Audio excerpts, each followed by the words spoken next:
Après Beethoven et Liszt, attaquons-nous maintenant à un nouveau compositeur romantique, Franz Schubert.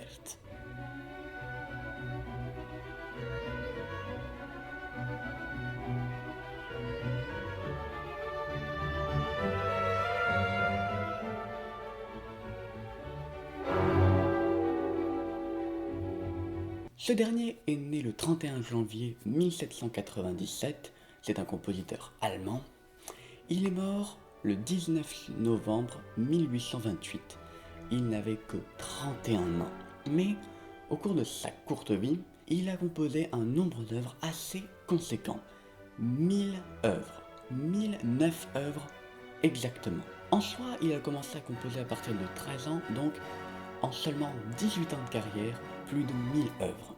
C'est absolument énorme. C'est bien sûr un des plus grands compositeurs de la période romantique et même de la musique classique tout court. Il a fait évoluer le style romantique comme Beethoven. Son œuvre est vraiment assez variée et assez incroyable. Commençons tout de suite par ses symphonies, puisque, ouais, il a fait pas mal de symphonies, 9 exactement, dont la 5e est pas mal du tout.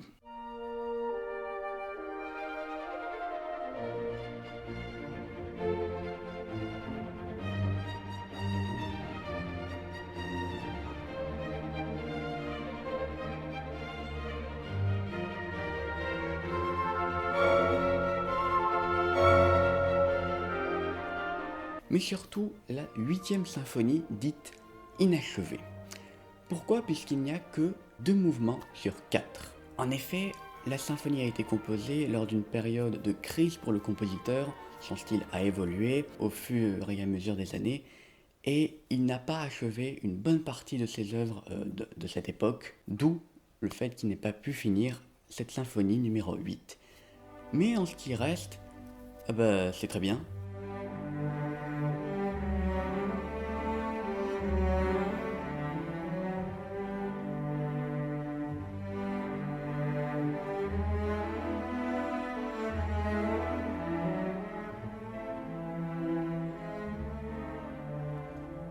Passons à ses pièces pour piano. D'abord, Impromptu.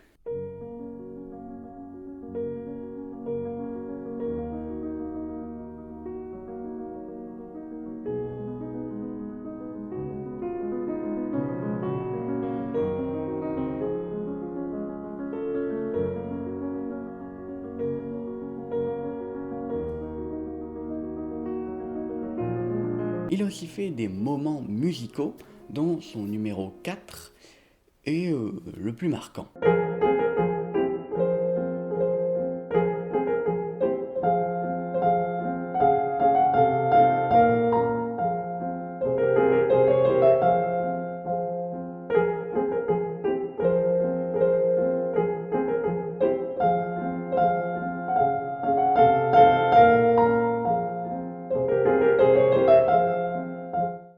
Et si bien sûr je dois parler de Schubert, il faut obligatoirement que je parle de Ave Maria, le Ave Maria le plus connu.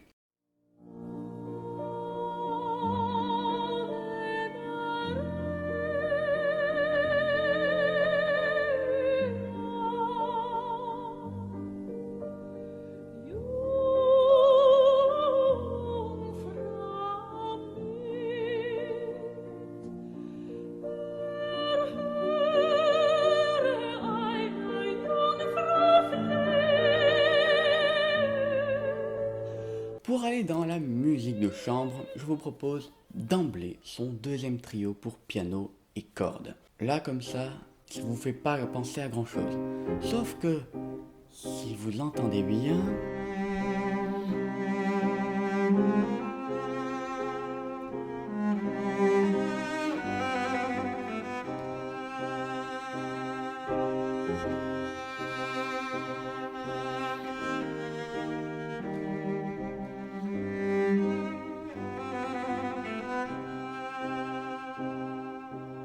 Et oui, après la sarabande de Handel, voici le trio de Schubert que l'on croise également dans le film Barry Lyndon, une de ses rares œuvres à succès, puisque Schubert, comme une bonne partie des romantiques, n'a pas beaucoup été reconnue, à part par d'autres compositeurs. Et donc, heureusement pour lui, cette œuvre a été un petit succès, sauf que malheureusement pour lui, il est mort quelques mois plus tard. Mais bien sûr, Schubert, c'est le maître du Lied. Le Lied, c'est donc une formation musicale vocale qui est l'équivalent de l'opéra, mais en allemand. Et avec moins d'instruments aussi. Et moins de grandiose. C'est le cas d'abord de son Lied, Le Roi des Aulnes.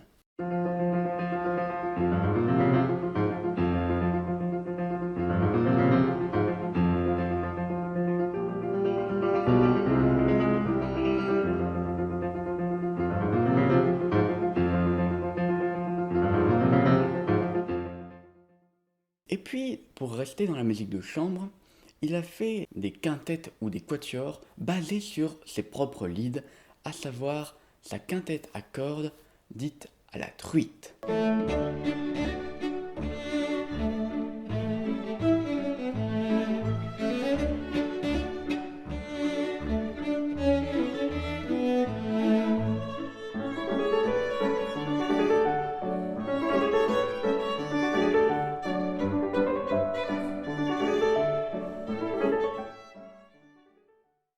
Ou tout aussi connu, son quatuor à cordes intitulé La jeune fille et la mort. C'est gai tout ça.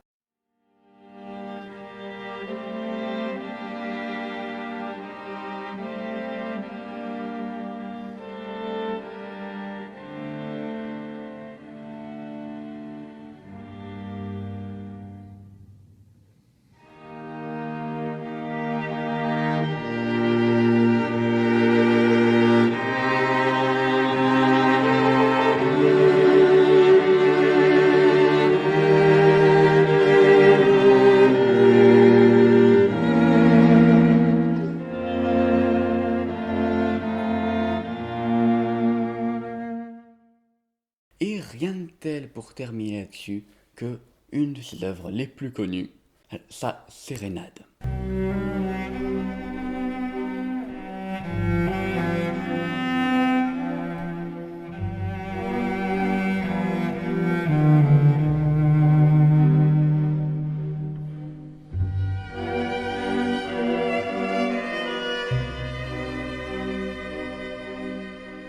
Ah, c'est bien tout ça, hein. Eh ben, je pense que c'est bon. Le romantisme, voilà, c'est assez facile à aborder, ça peut être écouté par tout le monde, là où d'autres styles sont plus compliqués, et c'est pour ça qu'on parlera de beaucoup de compositeurs romantiques dans cette série. Allez, à la prochaine, au revoir.